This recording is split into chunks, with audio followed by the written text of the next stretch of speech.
We take you to California wine country, but it's not Napa nor Sonoma. And we find a great place to relax if you get delayed at the airport in Cleveland. And not too far south, we take you to the Football Hall of Fame. In Philly, we found the best wine bar in the city. And then we hit the links in Ohio at a place created by Jack. Cheers. Hi, everybody. Hey, we are still in Temecula, California. We already did one show on this vineyard here, the Leoness Cellars Vineyard, and you can see the winery or the vineyards behind us. And if you get a chance, take a look at that. But we just want to talk about Temecula in its entirety here, because we've actually been able to spend some time here doing some work, and this is a great place to come visit. Oh my God, it's so fabulous. It really is off the beaten path, and I know a lot of people in Southern California already know about it and come here, but you can fly in from a lot of airports, you can drive here, and the terroir is really very similar to the Rhone Valley, as we mentioned in our other video. So they're growing grapes here like Cinsault, Grenache, Roussanne, Marsanne, things that you get in the Rhone Valley that really the other producers in California don't grow. And what we're drinking here is I have a Viognier, and you've got and a I have Syrah. a Syrah. It's beautiful. It's peppery. It's bacony. It's a full mouthful with a really nice peppery finish. Oh, it's so delicious. And if people know me, I'm really a Chardonnay drinker, and for me to drink a Viognier and to really like it, it says this is really good, and this is a great wine. We actually had some absolutely we had great dinner with food. Yeah, we really did, and we're here at the Leoness Winery, as we mentioned, and so the wines here really blew us away. And so we tried out their restaurant, and one of the things that we're saying is that there's great wineries, there's great restaurants attached to those wineries. So we went to the restaurant here. Amazing. The chef here is Chef Amanda. She does a brilliant job of really blowing you away with flavors that you would not expect, which I think is the true culinary value of a chef. Yeah, it always surprises you. Yeah. The first thing we had was the beef carpaccio. Probably the biggest beef carpaccio you're going to see as far as a plate goes. No, absolutely. And it was full of minced shallots, capers, olive oil, and a citrus aioli, and then it had a shaved grana padano on the top. Oh my God, it was so delicious. We couldn't stop eating it, and it came as huge as you see it here. And it goes into our all gone category because it was all gone. All gone. Yeah, the next thing was was a curry soup, but it was a zucchini curry soup. Mm-hmm. And this was exactly what you said before. It kind of gave you all 3 or 4 different tastes that you were kind of looked at each other and go, okay, that we've never tasted before. Yeah, absolutely. This soup was so beautifully blended, an amalgamation of like herbs and fresh flavors, the curry, the vegetables, the zucchini, everything in one. It made you cry. I mean, it really was so good. It really brought you to tears. It was so good. And here's how our waitress, Nicole. So our soup is a curried zucchini soup. It's a puree, very well balanced, light on the curry, and it's finished off with a coconut creme fraiche. The great thing about that curry soup was a lot of people don't like curry because they think it's too hot. It wasn't really hot. It was a perfect blend because you get a little bit of a kick, but you just had all these other spices in there. Yeah, no, absolutely. It was plentiful, it was beautiful, it was blended perfectly, as you said, and that was the key to the whole dish. It was so gorgeous and amazing. I would come here just for that soup and eat it all day long. And then we had, as the main entree, we had something just for the halibut. It was actually a great Alaskan halibut, and the way it was prepared, really, I've never had it prepared like this before, and if you had told me ahead of time what it was, I would have said, I don't know if I'd go for that. Yeah, no, but we tried it, and it was something truly amazing. And again, we're going to have our waitress, Nicole. She was amazing. All the staff here is pretty amazing on the service level. They really care about all of the people that are here. Whether you're a member or not, they love you. And they really treat you with love and kindness. And so she describes this beautiful dish. It is a pan-seared. It's served on a bed of truffle risotto. It's got a mushroom ragu topping with a port sherry butter reduction sauce. We had it, and we were blown away with it. In fact, we had it 2 times. We were so blown away with it. I mean, it's something that you wouldn't expect. And again, that's where we're going back to. That's the key of a culinary brilliant chef. I mean, they create things that you would never expect to have created. And mixing this sherry port wine reduction with a halibut, you would go, no, not going to work. Oh, it's like the best thing you've ever had in your life. Yeah, and I'm really partial to the fruity, to the cherry, to the berry type thing, and this just really hit me in a great way. I could have had 2 or 3 of this. We also had the port that it came from afterwards. And this port is delicious. It's an amazing port, and if you're a port fan, a true port fan, you will love this. It goes great with truffles that are not very sweet chocolate. Very, very delicious. It's a rich, deep, dark port, and I think that's where it makes a great sauce for the halibut. But honestly, as a port, I'm kind of picky about my ports. I'm not even a big tawny port fan, as I was mentioning to John, and I love this port. It really hits the notes on every level of a deep, dark port. So get it, just not for the halibut though. Sorry. We've been to some other wineries too around here too. Now, the Leoness to us was really the creme de la creme. There are other ones that they should go to. We were at Wilson Creek, and we really enjoyed it. Great grounds, great place to visit, a really good restaurant. Their wines were really different. We liked their wines, but one of the interesting things you and I found was that their wines, especially their whites, were really sweet. Yeah, exactly. All of their grapes seem to be much more on the sweeter level, and I think because they mentioned to us that they harvest them later. Wilson Creek had an amazing venue. It's beautiful there. You can go and have a glass of wine, a picnic, bring your kids. There's a playground area, a beautiful creek that runs through the whole thing. There's different areas where you can sit and have a glass of wine. They had an amazing restaurant too that we really loved the food at. We had great food, and we'll show you a shot actually here from the restaurant looking out over the vineyards. That was beautiful. Yeah, and I would say that we enjoyed their wines, and I would tell you to go and visit there. I think we like the Leoness wines a little bit better. In our other story, when we were talking about Leoness, we think they're great blenders. They do a great job. That is an incredibly blended wine. The different wines that they have. Their reds are really good. Well, this is a Syrah, but it's a blend of 4 different wines to make the Syrah, but it's predominantly Syrah, so that's why we call it Syrah. But they did an amazing job blending it. Wilson Creek had some beautiful sparkling wines that were absolutely delicious. They have the almond one, and they also have the rosé, which is really phenomenal with seafood. And really what put Wilson Creek on the map was their sparkling wines. When they started out, was about 25 years ago. Yeah, absolutely. So they won a lot of awards, and they deserve them because their wines are delicious. Their almond wine, you can drink that with food or on its own. You could just drink that all day long. It's very good. Their almond sparkling wine, and I can't remember the exact name of it, but I called it biscotti, liquid biscotti. And that's the perfect description of it. Yeah, it was really good. Also in Temecula, there's this great Old Town area with amazing restaurants. Yeah. A lot of them gastropubs and very modern, trendy things. They're really up on food here. Yeah, and at the same time too, they make it interesting for tourists, so that you do kind of walk through an old town. It has kind of a feel maybe of the 30s and 40s, maybe a little bit of the 19th century. Kind of a lot of California towns kind of give you that nostalgic feel.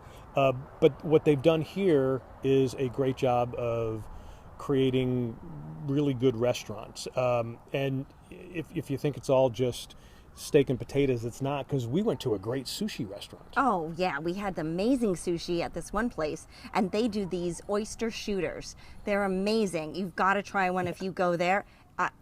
No matter what you think you like or know about shooters, this is something amazing. The way they blend it, well, you'll see in this shot, it's pretty cool.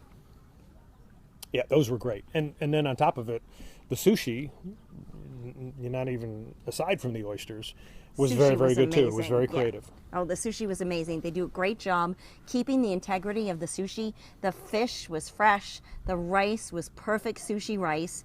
And as we've learned before, sushi is not necessarily about the fish. It's all about the rice. And it was amazing. Yeah. The blend that they did with the sushi and the rice and their mixtures of different sauces to go on those things were brilliant. Truly brilliant. You wouldn't hurt yourself going on a 2 or 3 day culinary tour of Temecula, hitting the different wines, the vineyards and the different wineries, and then hitting the restaurants down in Old Town.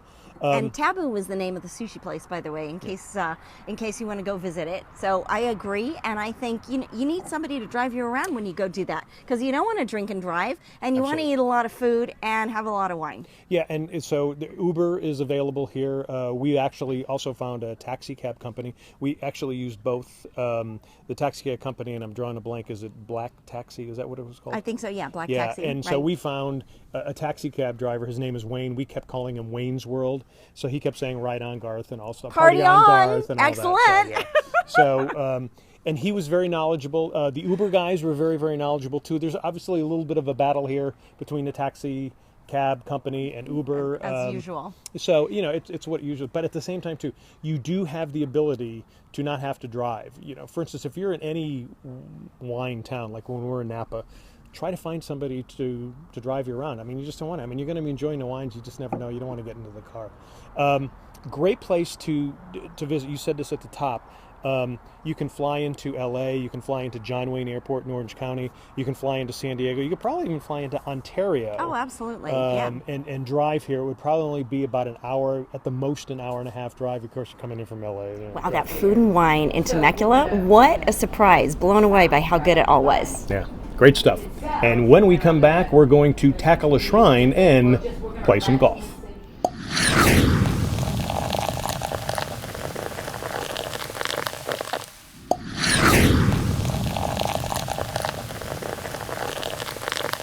What's interesting, and what we've noticed around the world, airports are actually making things easier for people and allowing them, if they have to have long waits. Yeah, no, it's very true. And out of all the lounges we've been in all the airports, and we've been in a lot, we actually got snowed in Cleveland, found one there where we could really relax and unwind.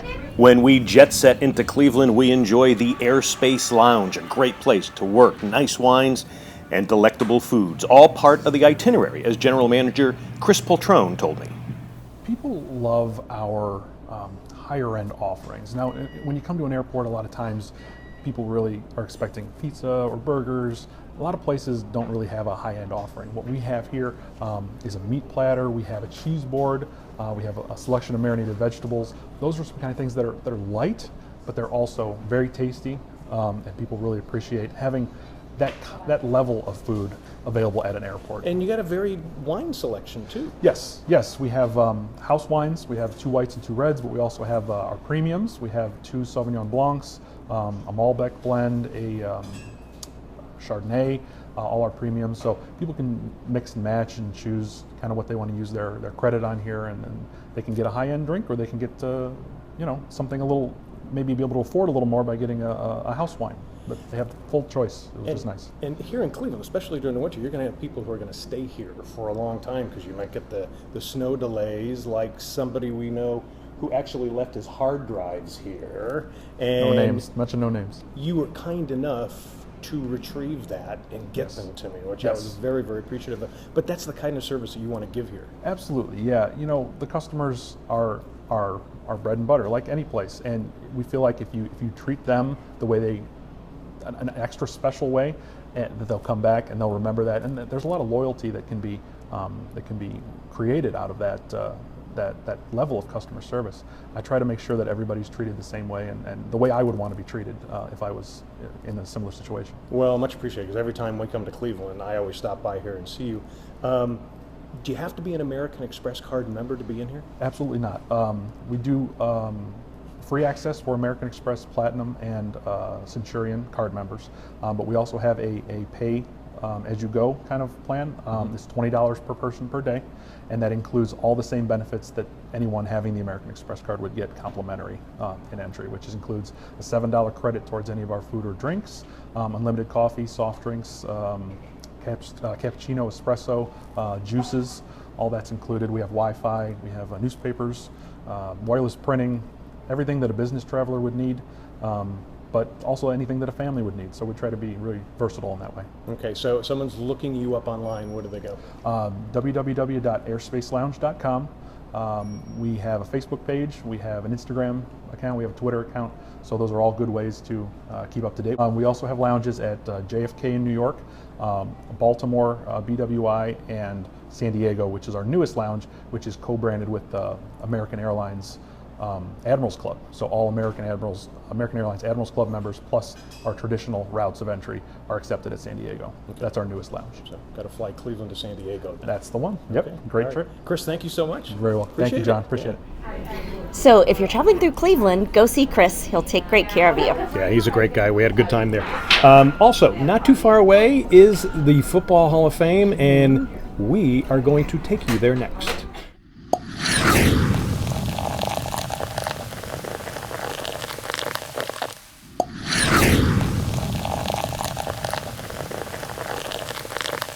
Well, when you think of Canton, you might think of Hong Kong or China, like I do, if you don't live in the U.S. But if you are in the U.S., you say Canton, you don't say Canton, and that means you're a football fan and you want to go to the Football Hall of Fame. If you have any love or memories of football, you need to visit the Pro Football Hall of Fame in Canton, Ohio. You get the full history of the game from the early era until today. The legendary Jim Thorpe, all the way to the teams that compete for the Super Bowl today. This is also a museum of incredible photography. You will also see lots of American history as well. Now for me, it was cool to see the shrines of some guys I've had a chance to meet, like the late Johnny Unitas or Chuck Bednarik. I actually played golf with Packer great Jim Taylor and Cowboys quarterback Roger Staubach. I actually ate at Ditka's place in Chicago and had some drinks with the Stork Ted Hendricks. I also emceed Eric Dickerson's celebrity golf event. Just saw him and he's still going strong, as is my favorite Giant, Lawrence Taylor. Thurman Thomas, he's a great guy. Former Bill. Cowboy Emmitt Smith, the Giants' Harry Carson and Joe Montana. I remember meeting the late Otto Graham, a real gentleman, and getting an autograph from the still going strong Terry Bradshaw. So, if you can, grab some of your football memories. And it was kind of cool being there for Super Bowl weekend, but I shouldn't say cool, it was cold. Even for a New England boy, it was cold. I know you were cold that weekend. It was downright cold. Freezing would be the better word, but yeah, very cold, but cool for the Super Bowl. So next, we're heading to Philly, and we found there actually probably the city's greatest wine bar. Next mission, Vintage Wine Bar in Philly. Heard about strange experiments. Could change the way you eat. Our informant, Corey, Italian-Irish kid from Beantown, knows his stuff, revealed this odd alchemy pate. So what's so different about this one? Well, and here at Vintage, we make ours in-house. What you have tonight is a variation. We have it is a ground pork with duck liver, also dried prunes, and a hazelnut liqueur. I see you, sir. I'll be with you in 1 second. While Corey chased away the infiltrator, we delved into the pate. Pig and geese together. The only thing to improve on it? This old favorite. We figured the Sangiovese was only a cover. It could allow this operation to keep the name Vintage. Don't be fooled. This place should be called Progressive. And we had only begun to reveal some shockers. We thought our Sangiovese was laced with culinary LSD when we saw this purple salmon. We checked our sports app. Had the Vikings ursated to Fairbanks? No, Corey explains. What we have here in front of you is one of our entrees for Vintage Wine Bar and Bistro. It's the beet cured salmon. Salmon's going to be cured 60 hours in salt, pepper, and beets, sliced thin, accompanied by a dill caper creme fraiche with some mixed, if you will, spring greens and a lemon dill. The deception continued. This white Vivanco is really from a Spanish red grape, but there was more, a new Manhattan project. We replaced the vermouth with ruby port and orange bitters and orange slice for the end result, which is a nice, easy drinking cocktail. Ingenious, replacing vermouth with port, not your daddy's cocktail. Vintage Wine Bar in Philly on 13th at Sampson. We stayed at the Bertram Inn at the Glenmoor Country Club in Canton, Ohio quite a bit. Yeah, and it's a great spot. Now, it's a private country club, so you can only get on if you happen to know somebody that is a member. And I do. We roll into Canton, Ohio at the Glenmoor Country Club. The former seminary, not far from the Pro Football Hall of Fame, is home to this great Jack Nicklaus layout. Now, one of the members, Dale Bellis, is a friend and a client. He is the executive director of Liberty HealthShare, a medical cost-sharing company. In addition to bringing to the nation an alternative to health insurance, Dale wants to conquer the par 3 7th at Glenmoor. His big problem is a wet tee shot, but not today, despite the rain. Is it still your nemesis hole? Well, at least I'm not in the water. Not in the water. Now, why is this your nemesis hole? Well, because this water just intimidates me to death. Don't you hate it? The most beautiful hole on the course? And Yeah, that's right. It's got you. And it's got you. It's all in my head. So Dale gladly took his bogey there. Then he moved to the short but tricky par 4 8th hole, only 300 yards, but narrow and plenty of water. Dale hit a 200-yard tee shot, leaving him safely short of the water. And then, ignoring the pond and the rain, he dropped a soft wedge to about 12 feet. You're on the pin. Right there. There. Way to go, Dale Bellis. Yay, boom, boom. Nice. Before he just missed his birdie putt, but he was happy with a par. I'll take a par. Another ho-hum par. Ho-hum par. That's right. Glenmoor is a typical Nicklaus design, greens with small subtleties that seem like double breaks on each putt, and hole setups forcing you to hit different shots to precise spots. Now, you don't need to be a member to play here. If you're staying here at the Bertram Inn, you can play. I did it using Jetset travel deals with our travel club, and you can rent clubs too. Oh, and by the way, I crushed that drive.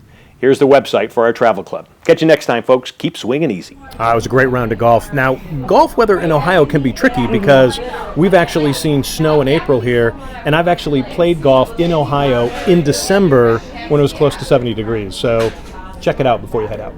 Go figure. Anyway, great seeing you. Can't wait to see you next time on Undercover Jet Setter. Cheers. Cheers. I got a drink.